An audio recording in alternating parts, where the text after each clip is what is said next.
सुनिएगा ध्यान से, पहले ये पढ़ा लेते हैं। देखिएगा, इस चैप्टर का नाम है बैलेंस ऑफ पेमेंट। और ये चैप्टर से ना 2 क्वेश्चन, ये यहाँ पे जितना भी क्वेश्चन लिखा हुआ आया हुआ है आपके एग्जाम में, जैसे व्यापार संतुलन और भुगतान संतुलन में अंतर बताइए, 3 नंबर में क्वेश्चन में पीछे 2 बार पूछा गया है।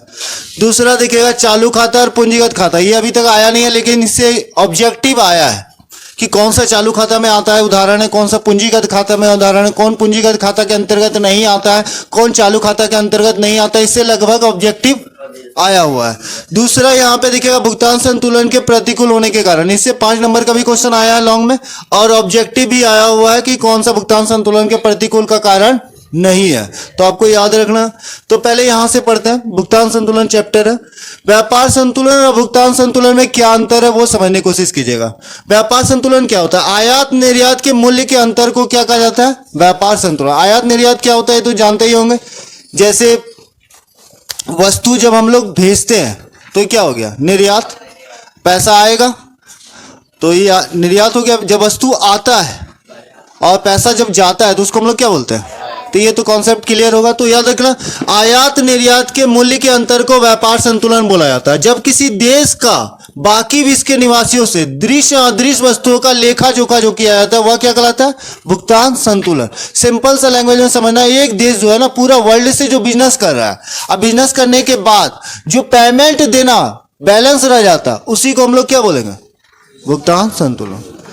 पूरा जैसे भारत स्वयं खुद पर निर्भर तो नहीं रह सकता, तेल चाहिए दूसरे देश से चाहिए, इलेक्ट्रॉनिक सामान चाहिए दूसरे देश से चाहिए, प्राकृतिक गैस चाहिए दूसरे देश से चाहिए, तो ये सभी चीजें खरीदना पड़ता है ना, तो उसके लिए कहीं ना कहीं बैलेंस रह जाता है पेमेंट के लिए, उसी को हम लोग क्या बोलते हैं? Balance of payment.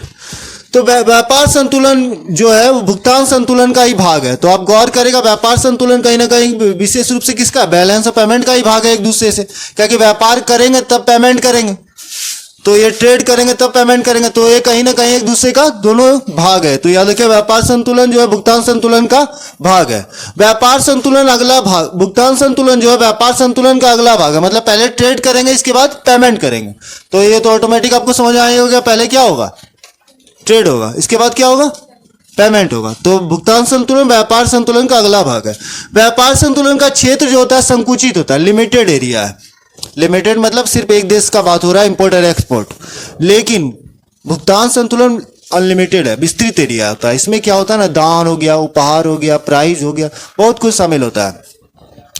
भुगतान संतुलन का ये 2 खाता है, चालू खाता और पूंजीगत खाता। हर एक सरकार जो होता है ना, ये 2 प्रकार के अकाउंट खोलती है, जो भारत सरकार हो, चाहे अमेरिका सरकार हो, चाहे वो कोई भी सरकार हो, ये 2 तरह का अकाउंट खुलाती है, एक चालू खाता, एक पूंजीगत खाता। जैसे हम लोग का अकाउंट खुलता है ना, कौन सा खाता खुलता है? Saving account. और दूसरा कौन सा खाता खुलता है? Current account. व्यापारिक कर रहे हैं तो आप करेंट अकाउंट खुला सकते हैं, कि उसमें ब्याज इंटरेस्ट नहीं मिलता है। सेविंग अकाउंट में क्या होता है? इंटरेस्ट मिलता है लेकिन कम मिलता है। एक होता है जो फिक्स डिपॉजिट अकाउंट होता है। फिक्स डिपॉजिट अकाउंट क्या होता है? जो आप 10 साल या 15 साल के लिए बेटा या बेटी के लिए रख देते हैं, शिक्षा के लिए, एजुकेशन के लिए, विवाह के लिए, तो वो कौन हो गया? Fix deposit account. और एक होता है recurring deposit account. Recurring deposit account होता है जो आप मंथली एक सालाना आपके पैसा से अकाउंट से कटता है या आप जमा करते हैं, उसको हम लोग क्या बोलते हैं? सैलरी अकाउंट या रिकरिंग डिपॉजिट अकाउंट। जो नहीं होता, मान लो आप 40,000 कमा रहे हो, 10,000 जमा करते जा रहे हो, ये आपके अकाउंट से कट रहा है, तो वो क्या कहलाएगा? Recurring deposit account. उसमें क्या होता है? इंटरेस्ट मिलता है, लेकिन सबसे ज्यादा इंटरेस्ट किसमें मिलता है? फिक्स डिपॉजिट अकाउंट में। और किसमें इंटरेस्ट नहीं मिलता है? करेंट अकाउंट में इंटरेस्ट नहीं मिलता है। याद है, करंट अकाउंट जो व्यापारी लोग खुलाता है बिजनेस में। तो इसी तरह याद रखें, भुगतान संतुलन किसका भाग है? व्यापार संतुलन का अगला भाग है। तो भुगतान, इसी तरह सरकार 2 प्रकार के खाता खुलाती है, चालू खाता, पूंजीगत खाता है। तो इसके बारे में बाद में पढ़ेंगे, पहले यहाँ पढ़ लेते हैं। व्यापार संतुलन का क्षेत्र क्या होता है? संकुचित होता है, जबकि भुगतान संतुलन का क्षेत्र क्या होगा? विस्तृत होगा। व्यापार संतुलन जो होता है अनुकूल और प्रतिकूल भी हो सकता है। अनुकूल और प्रतिकूल देखिए, भारत का व्यापार संतुलन देखो काफी बिगड़ा हुआ है, नहीं बिगड़ा हुआ है। हम लोग विदेशी सामान ज्यादा यूज करते हैं और भारतीय सामान विदेश में कम यूज होता है, तो कहीं ना कहीं गिरेगा ना, बैलेंस ऑफ पेमेंट भी प्रतिकूल हो जाता है उसके कारण। तो कहीं ना कहीं व्यापार संतुलन क्या, अनुकूल या प्रतिकूल? जैसे मान लीजिए ना, एग्जांपल सोचिए, भारत को विकसित देश बनाएगा नरेंद्र मोदी, कैसे बोलते हैं कि भारत आने वाले टाइम में विकसित बना देंगे? कैसे? भारतीय सामान पूरा विश्व में बिकेगा तभी ना होगा, अमीर बनेगा भारत। मान लीजिए हम लोग विदेशी सामान ज्यादा यूज करते हैं, तो इसी के कारण क्या हो रहा है? सुबह से लेकर शाम तक देखो ना, क्या क्या यूज करते हैं। सुबह उठे गूगल, फेसबुक, यूट्यूब, पहले कोलगेट, जो भी चीजें हैं अधिकांश आप देखिएगा तो सुबह से लेकर क्या शाम तक यूज कर रहे विदेशी सामान, तो कौन अमीर बन रहा है? अब नरेंद्र मोदी ये ट्रेंड बदलवा रहा है, जिसके कारण वो बोलता है क्या, विकसित भारत बना देगा। तो वो चाहता है कि निर्यात ज्यादा हो, आयात कम हो। तो वही याद रखिएगा, भुगतान संतुलन हमेशा क्या होता है, संतुलित होता है, लेकिन संतुलित नहीं रहा तो पूरा देश बर्बाद है, याद रखिएगा। जैसे एग्जांपल श्रीलंका, जैसे एग्जांपल बांग्लादेश। श्रीलंका के राष्ट्रपति को देश छोड़कर भागना पड़ गया था, पता ही है। अब क्यों हुआ था उसका एग्जांपल बहुत बार दे चुका, नहीं इसको पता है, सिंपल सा याद है। वो पेमेंट नहीं कर पाया तेल का, गैस का, तेल का पेमेंट नहीं किया, पूरा देश में तेल खत्म तो गाड़ी एक जगह से दूसरी जगह आना बंद, गैस खत्म मतलब घर में खाना चढ़ना बंद, पूरा देश में राष्ट्रपति को भागना पड़ गया था। तो भुगतान संतुलन हमेशा संतुलित होता है, यदि संतुलित नहीं रहा तो समझ जाना पूरा देश से बर्बाद है। अब देखो दो तरह का खाता होता है, एक चालू खाता, दूसरा पूंजीगत खाता। चालू खाता क्या होता है, चालू खाता के अंदर दृश्य और अदृश्य दोनों प्रकार के वस्तु को शामिल किया जाता है। दृश्य और अदृश्य समझते हैं, जो दिखता है और जो नहीं दिखता है। तो याद रखना कभी भी तरह का ना, जैसे व्यापार में एक एग्जांपल देते हैं, किसी भी तरह का बिजनेस में जो दिखता है वो कम इफेक्ट करता है, जो नहीं दिखता है वो ज्यादा प्रभावित करता है बिजनेस को, याद रखिएगा। कोई भी तरह का बिजनेस है, जो दिख रहा है ना वो नॉर्मल कम इफेक्ट करता है, जो नहीं दिखता है वो बहुत ज्यादा प्रभावित करता है किसी भी चीजों को। तो यहां पर दोनों प्रकार का होता है, एक दृश्य अदृश्य वस्तुएं शामिल होती है। अदृश्य वस्तुओं में क्या आता है, तो बैंकिंग, इंश्योरेंस, पर्यटन, यात्रा, उपहार, निवेश, हस्तांतरण, आय। हस्तांतरण आय क्या है ये इसके बारे में पहले भी बता चुके हैं। एक पक्षी हस्तांतरण होता है, जैसे मान लो दान हो गया, उपहार हो गया, दे दिया गया, सरकार या विदेशी सहायता, ये सब जो होता है क्या कहलाता है, हस्तांतरण। मतलब बिना कमाए पैसा का यदि इनकम हो रहा है तो क्या कहलाएगा, हस्तांतरण है। तो याद रखना चालू खाता के अंदर दृश्य और अदृश्य दोनों वस्तु शामिल होता है। पूंजीगत खाता में क्या होता है, पूंजीगत लेन देन होता है, मतलब कैपिटल बेस्ड होता है, छोटा मोटा अमाउंट नहीं होगा, बड़ा अमाउंट ही शामिल होगा उसमें। चालू खाता के अंतर्गत बैंकिंग, बीमा, पर्यटन, यात्रा, उपहार, निवेश, हस्तांतरण आय शामिल होता है। जबकि पूंजीगत खाता में क्या होता है, तो विदेशी निवेश, ऋण, बैंकिंग, पूंजीगत लेन देन, विदेशी ऋण, एक्सटर्नल कॉमर्शियल बोरोइंग या फॉरेन करेंसी, ये सब शामिल होता है। अब विदेशी निवेश दो प्रकार का यहाँ लिखवा है, एफडीआई और एफआईआई। एफडीआई समझिए रहो, पहले भी पढ़ा चुके हैं। एफडीआई क्या होता है, तो फॉरेन डायरेक्ट इन्वेस्टमेंट। जैसे मान लो यहाँ पे गूगल यदि चला रहा है, इंडिया में कंपनी चला रहा है, तो वो पूरा का पूरा क्या स्ट्रक्चर बनाया होगा, संस्था बनाई होगी, ऑफिस बनाया होगा, तो एफडीआई है। अब जैसे एग्जाम्पल के तौर पर एफआईआई, एफआईआई डायरेक्ट पैसा लगा दिया है और कुछ नहीं किया, जैसे जोमेटो, डोमिनो, ये सब क्या किया, अपना ऐड करके उसका मार्केटिंग बना दिया, तो वो क्या कहलाता है, एफआईआई। अब इसमें देखो ऑब्जेक्टिव कैसे आता है, पहले वो देखना। फिर आयात निर्यात के मूल्य के अंतर को क्या कहते हैं, व्यापार संतुलन, पहला ऑब्जेक्टिव। दूसरा हो सकता है भुगतान संतुलन क्या में होता है, तो इसमें दृश्य और अदृश्य दोनों वस्तुओं का लेखा जोखा होता है। आगे बढ़ते हैं, तो ये सब तो याद ही रहना चाहिए। इसके बाद चालू खाता में कौन कौन वस्तु शामिल होता है, दृश्य और अदृश्य दोनों वस्तु शामिल होता है। पूंजीगत खाता में क्या होगा, पूंजीगत लेन, बोलेगा बैंकिंग, अब बोलेगा कौन सा चालू खाता का उदाहरण नहीं है, तो आपको याद रखना बैंकिंग, बीमा, पर्यटन, यात्रा, उपहार, निवेश, हस्तांतरण आय क्या है, चालू खाता का उदाहरण। अब पूंजीगत खाता का उदाहरण कौन है, तो विदेशी निवेश, एफडीआई, एफआईआई, ऋण, बैंकिंग, पूंजीगत लेन देन, विदेशी ऋण, विदेश external commercial borrowing, finance, foreign currency या किसी भी तरह का विदेशी सहायता, वो सब किस में आ जाएगा, पूंजीगत खाता में। अब देखो ये भुगतान संतुलन के प्रतिकूल होने के कारण क्या है, प्रतिकूल समझते हैं, एडवर्स, एडवर्स जिसको इफेक्ट बोलते हैं, मतलब वो आपके अनुकूल नहीं है, प्रतिकूल। आपको जस्ट बताया कि मान लो भुगतान संतुलन प्रतिकूल ज्यादा हो गया, समझ जाओ देश पूरा बर्बाद होने वाला है, ये बर्बाद हो जाएगा, चाहे वो 6 महीना में हो चाहे 5 महीना में हो जाता है, अक्सर हुआ है, लगभग सारा।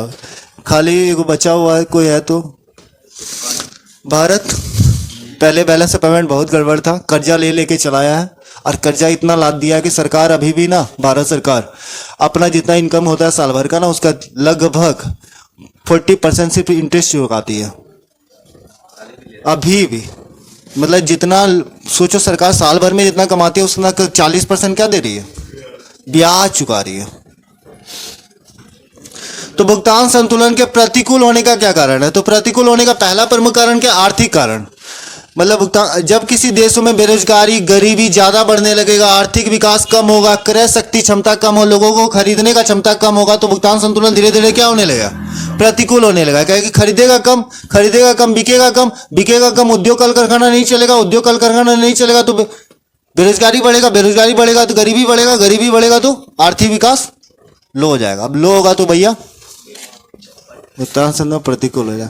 भुगतान संतुलन प्रतिकूल होने का दूसरा प्रमुख कारण क्या है? राजनीतिक कारण। राजनीतिक मतलब पॉलिटिकल रीजन। यदि कोई भी सरकार यदि मजबूत अवस्था में नहीं होता है, राजनीतिक अस्थिरता रहेगा, तो जनता सरकार में विश्वास कम हो जाता है। जैसे झारखंड सरकार में हम लोग कम विश्वास करता है बहुत लड़का, क्योंकि उसको कहीं ना कहीं हम लोग का पॉलिटिक्स जो है अस्थिर है। कोई भी एक सरकार फिक्स नहीं रहता है, और ये फिक्स नहीं है और काम भी ढंग से नहीं करता है, तो क्या होता है, जनता और सरकारों में विश्वास कम होने लगता है। अब कम होने लगता है तो वहां पे भुगतान संतुलन प्रतिकूल होगा ही होगा, क्योंकि वो फिक्स नहीं रहेगा, काम ढंग से नहीं करेगा, वो सरकार बनाने पे फोकस रहेगा, देश के डेवलपमेंट पे कम फोकस रहेगा, खाली गवर्नमेंट बनाने पे फोकस रहेगा। तो ऐसी स्थिति में भुगतान संतुलन प्रतिकूल हो जाता है। भुगतान संतुलन के प्रतिकूल होने का तीसरा प्रमुख कारण क्या है? तो प्राकृतिक कारण। प्राकृतिक कारण समझते हैं, नेचुरल रीजन, जैसे कहीं बाढ़ आ गया, भूकंप आ गया, सुनामी पड़ गया, किसी भी तरह का सूखा आ गया, आदि हो गया, इससे भी इत्यादि कुछ भी चीजें हो, उसके कारण भी बैलेंस ऑफ पेमेंट गड़बड़ हो जाता है। जैसे एग्जाम्पल के तौर पे देखे ही होंगे। भुगतान संतुलन के प्रतिकूल होने का चौथा प्रमुख कारण जो है तेल। देखबे करते भारत में हम लोग तेल बहुत ज्यादा खरीदते हैं, पेट्रोल डीजल बेगारी घूमते हैं, दे रहे हैं किसको पैसा, कहीं ना कहीं अमेरिका इराक को पेमेंट करते हैं, रूस को पेमेंट करते हैं, तो विदेश से तेल आता है। गैस जल्ले छोड़ी दे छी, बल्ब जल्ले छोड़ी दे छी, तो ये अभी बिजली से बने छे। गैस, सोना देखो कुछ होगा नहीं होगा, सोना खरीदेगा, बियाह शादी मैं बाप कितने समझा दी छी सोना नहीं खरीदना, लेकिन घर वाला गजब है। क्या बोला? वाइफ बोली नहीं, हम बताते हैं, मेरा पर्सनल एक्सपीरियंस है। जो चीज में ज्यादा आदमी पैसा लगा रहा है उस चीज में नहीं लगाओ, रुक जाओ।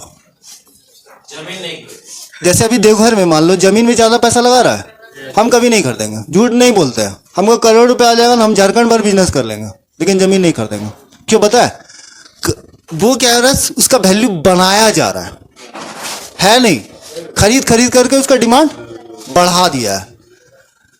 अब उसमें मान लो 1 करोड़ लगाया कोई, पूरा का पूरा पैसा जमा करके, चाहे काला धन से लगाया ब्लैक धन से लगाया, तो वो तो किसी भी तरह लगाया। नॉर्मल आदमी क्या कूट के जमा किया तब खरीदा है, समझा? दोनों में जमीन आसमान का अंतर है। वो कहीं ना कहीं पूरा साल भर मतलब पूरा जीवन भर मेहनत करेगा तब 1 करोड़ कमाएगा। अब पलक झपकते काला धन वाला 1 करोड़ ऐसे ही कमा लेगा, तो उन लोग के कारण वैल्यू बढ़ा दिया है।